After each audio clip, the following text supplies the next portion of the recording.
Subscribe कीजिए हमारे YouTube channel नाते रजा को और बेल आइकन को प्रेस कीजिए जिससे आपको हर रोज न्यू वीडियो की नोटिफिकेशन। कुछ लोग ऐसे होते हैं कि 30 साल के बाद जब उम्र बढ़ती है, बस गुफ्तगू समेट रहा हूं, ये तो तुम्हारा मसला था कि तुम खुदकुशी से कैसे बचो।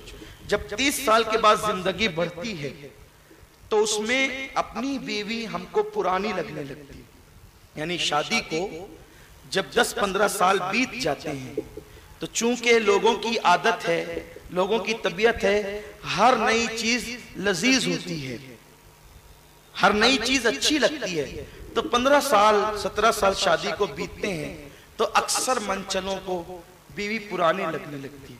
उसकी वजह यह भी है कि अगर 2-3 बच्चे हो जाए तो बीवी की मुकम्मल तवज्जो अक्सर बच्चों की तरफ हो जाती है और शौहर की, चूंकि हमारे यहाँ मालेगांव है, नौकरानियां तो काम नहीं करती, दिन भर काम करना है, बच्चों को संभालना है, फिर थकना है और ये सब चीजें होती है। और शौहर को यूं लगता है कि अब ये मेरे काम की न रह गई, तो उस वक्त तो शौहर फिर नए सिरे से अपना कोई साथी ढूंढने निकलता है और फिर वो शादी के बाद अफेयर के चक्कर में पड़ता है। धोखा ही। अगर आपका नफ्स एक बीवी पर सैराब नहीं होता तो इस्लाम ने आपको कानून दिया है, जैसे पहली शादी आपने अरेंज करके की है वैसे दूसरी भी अरेंज करें। आप बोले अपनी माँ को, अपनी बहनों को, जो पहले ढूंढ के दिए दूसरी भी ढूंढ के दिए, इस तरह से आप ढूंढे। इस्लाम का कानून है। हम दूसरी बीवी के कतन मुखालिफ नहीं है, क्योंकि कुरान का इनकार होगा। अल्लाह फरमाता है फन्किहू मा ताब लकुम मिनन निसा मसना व सुलासा व रुबा, निकाह करो तुम्हें पसंद आए जो औरतें 2-2, 3-3 या 4-4। फ़इन खिफ्तुम अल्लाह तादिलु फवाहिदा, और अगर उनके दरमियान इंसाफ न कर सको तो फिर तुम्हें एक ही करना होगा। अगर तुम इंसाफ कर सकते हो, इतनी दौलत है, लेकिन आप अफेयर करके नहीं करें, अरेंज करके करें। लेकिन ये खास बात अर्ज करना चाहता हूं कि हिंदुस्तान की ये तहजीब है, ये क्या तहजीब बल्कि बेतहजीबी, अब उसको क्या कहूं मैं, क्या नाम दूं, क्योंकि उन्वान मेरा खुदकुशी है तो मुझे इस उन्वान पे बोलना भी है। औरतें शौहर में शिरकत गवारा नहीं करती, वो घर में शिरकत गवारा, वो हर कड़वा घूंट पी लेगी, लेकिन वो चाहेगी कि मेरा शौहर सिर्फ मेरे पास रहे, मेरा शौहर सिर्फ मेरे पास रहे, इसलिए वो शौहर में शिरकत गवारा नहीं करती। तो जब शौहर दूसरी के चक्कर में पड़ता है तो दूसरी ऐसे चट मंगनी पट बिया में तो मिल नहीं जाती।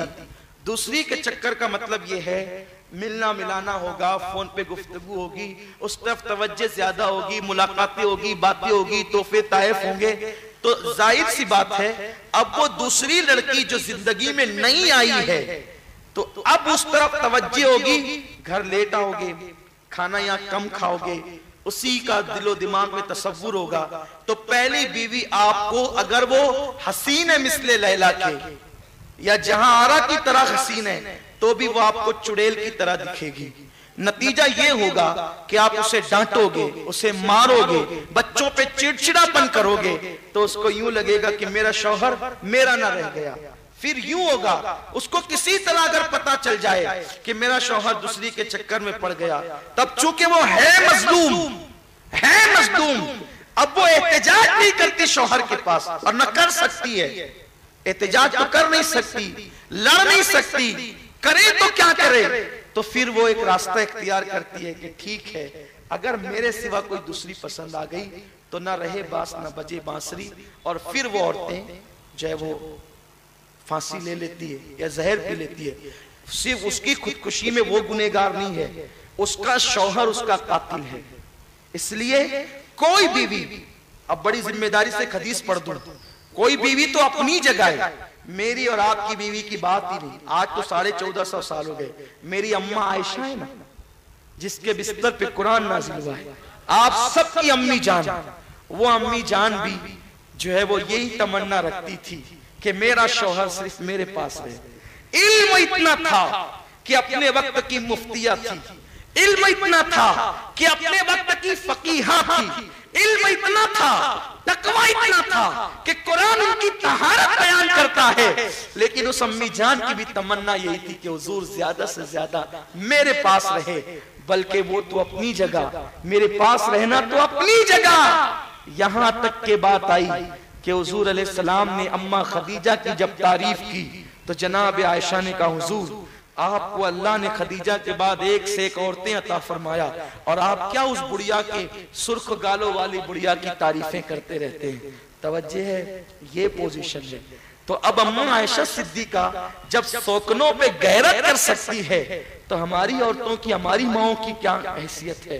اس لیے جو عورتیں خودکشی کر رہی ہے اس میں یہ ریزن بھی ہو سکتا ہے، میں یہ نہیں کہہ رہا ہوں کہ یہی ہے، یہ سارے ریزن جو بتا رہا ہوں یہ ریزن بھی ہو سکتا ہے، اس پہ ہمیں توجہ دینا چاہیے۔ دیکھو کل اللہ پوچھے گا، اگر آپ کی بیوی نے خودکشی کی ہے، اگر کوئی ریزن نہیں تھا شیطان نے بہکا دیا، بات الگ ہے۔ میں یہ نہیں کہتا جن کی بیوی خودکشی کر رہی ہے اس میں شوہر کا قصور ہے، قطعاً نہیں کہتا، قصور ہو سکتا ہے، ممکن ہے شیطان بھی بہکائے، ممکن ہے اس پہ آصف کا اثر بھی ہو، ممکن ہے اس پہ سحر بھی ہو، ممکن ہے وہ پاگل بھی ہو کر ایسا کرے، لیکن اگر اس نے آپ کے تانوں سے تنگ آ کر، آپ کی تکلیفوں سے تنگ آ کر اگر اس نے خودکشی کی، بلکہ بھائیوں نے کر لی، بہنوں نے کر لی، بیوی نے کر لی، اس کے قتل کا گناہ آپ کے سر ہوگا اور اللہ آپ سے پوچھے گا۔ اور میرے آقا اعلان کر چکے ہیں اللہ نے قاتل پر جنت کی خوشبو بھی حرام فرما دی ہے، تو آپ کا کوئی اٹھنے والا قدم ایسا نہ ہو تو بیوی کے ساتھ اچھا سلوک ہو۔ حضور کی زندگی معلوم کریں، حضور بیویوں کے ساتھ کیسے رہتے تھے، آقا کی زندگی معلوم کریں، آقا بچوں کے ساتھ کیسے رہتے تھے، بھائیوں کے ساتھ انداز کیا ہونا چاہیے، یہ ساری چیزیں ہم معلوم کریں، اس کے مطابق ہم زندگی گزارے۔